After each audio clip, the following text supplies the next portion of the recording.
Welcome to this explainer, brought to you by Forge College. Today, we're tackling the integration checklist and strategy synthesis. Now, if you've been following along with us, you know we just barely survived the absolute trenches in our previous lesson, debugging account abstraction flows. Man, that was intense. Okay, let's dive into this, because it is officially time to transition away from that chaotic, muddy construction site of debugging and step into the clean, calm, perfectly organized drafting room of the architect. So here's our master blueprint for today. We're going to start by shifting from debugging to blueprinting. Then we'll look at minimal SDK primitives, followed by mocking your adapter.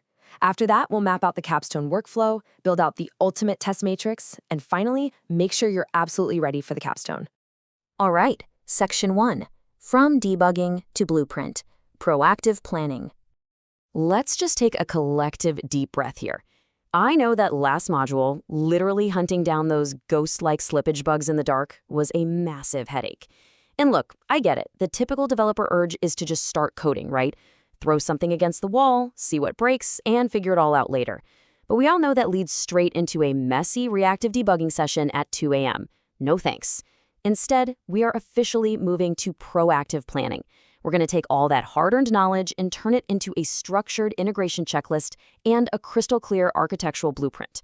This right here, this is the pain-free bliss of having a rock-solid plan before you even write a single line of integration code. Moving on to Section 2, Minimal SDK Primitives, Building the Core.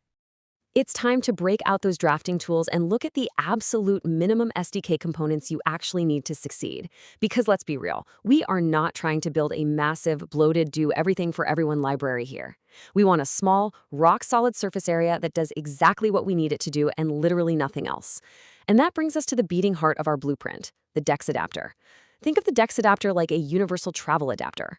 You know, when you travel to Europe, the UK, or the US, the wall sockets are all completely different.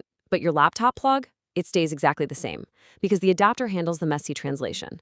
Well, on Solana, you've got different protocols like Meteora and Orca. They have entirely different sockets, and they return completely different data shapes. So the DEX adapter is this minimal contract interface that handles your quote retrieval, your swap execution, and your log parsing, basically translating everything from these crazy diverse protocols into one single standard format that your application actually understands. Now, what's really interesting about this slide is how tightly we're defining our boundaries with these core interfaces. Take a quote, for example. We just need the price, the liquidity depth, to make sure our trade isn't going to completely wreck the pool, and the estimated slippage. That's it. For a swap result, we just want the transaction ID, the executed price, the fee we paid, and the post balances so we can actually reconcile our state. By keeping this surface area incredibly small and strictly defined from day one, you prevent those massive, painful, late-stage refactoring nightmares. You know exactly what data goes in and exactly what data comes out, regardless of what underlying protocol you're talking to. Section 3, Mocking Your Adapter, Testing Components Faithfully. So before we wire this whole thing up to live networks and start risking real assets, let's head to the assembly line. You absolutely need a mock DEX adapter. A mock is just going to return deterministic quotes and deterministic swap results. Now, why do we go out of our way to do this? Well, it allows you to test your pure function inputs and outputs. If you mock the adapter early on with, let's say, hard-coded prices and totally fake transaction IDs, it forces you to decide exactly what your return shapes and error handling behaviors are going to look like in your UI and your business logic. And the best part? You get to do this completely free from the latency, flakiness, and just general unpredictability of actual RPC network calls. It keeps your tests lightning fast and entirely predictable. And listen, when you're building out these adapters, whether they're the mock ones or the real ones, you absolutely must instrument them with a correlation request ID. Let's define this clearly, because it's a lifesaver.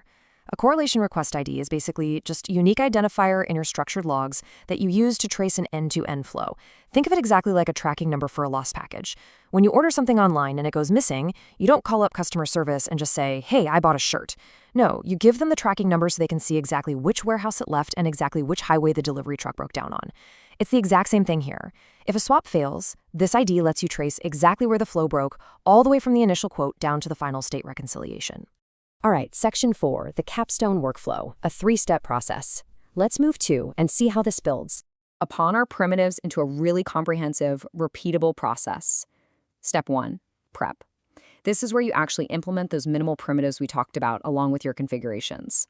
Step 2, validation. This is where you run your test matrix and your performance checks against what you just built. And step 3, deploy. This includes your devnet gating and eventually your big mainnet release.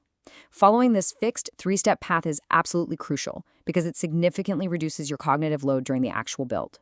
Instead of trying to juggle architecture, testing, and deployment in your head all at once, which is impossible, by the way, you just put your head down and follow the steps.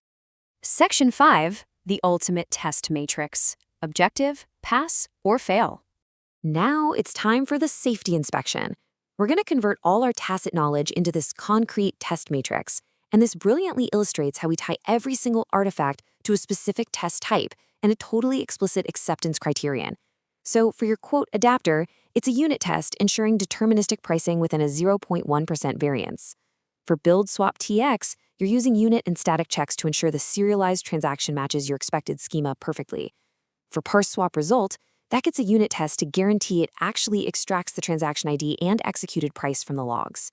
Then your end-to-end swap flow gets a full-blown integration test to ensure state reconciliation matches the expected balances perfectly. And finally, your quote performance is tested against chosen SLAs. There's no guessing here, guys. It's just objective, pass, or fail. Speaking of SLAs, I really want to highlight this specific number right here, 500. For your Capstone project, you should be aiming for a performance SLA of 500 milliseconds median latency on DevNet for that entire end-to-end quote-to-finalize flow. That's half a second. It's a bold, concrete metric, but you need to hit it. It ensures your application is actually snappy enough to be usable in a fast-moving DeFi environment. Anything slower, and you're going to run into trouble. Okay, Section 6 ready for the capstone. Time to execute. We're almost ready to wrap up this drafting session, pack up the pens, and launch into the final build. But first, let's synthesize our 3 core principles guiding this capstone. Number 1. Minimize your SDK surface area early. Small, tight interfaces are so much easier to test and, frankly, much harder to break. Number 2. Make your acceptance criteria explicit and measurable. Do not leave things open to interpretation. Use your test matrix. And number 3. Instrument early with correlated traces so when something inevitably breaks, you know exactly where to look. Honestly, learning to structure complex projects in this proactive, organized way, that's a massive part of what you learn in the programs at Forge College. It is exactly what separates a hobbyist from a professional Web3 developer. So what does this all mean for you right now? Well, it all comes down to this final question. Are you ready to build, or are you going to fall back into the trap of reactive debugging the minute things get tough? You have your checklist, you have your concrete test matrix, you have your architectural strategy. Now it's time to execute like a professional. Thank you so much for joining me for this explainer. Be sure to head over to forge.college to dive even deeper into this subject and discover a ton of other amazing Web3 related topics and courses. Best of luck with your integration, and hey, I'll see you on the mainnet.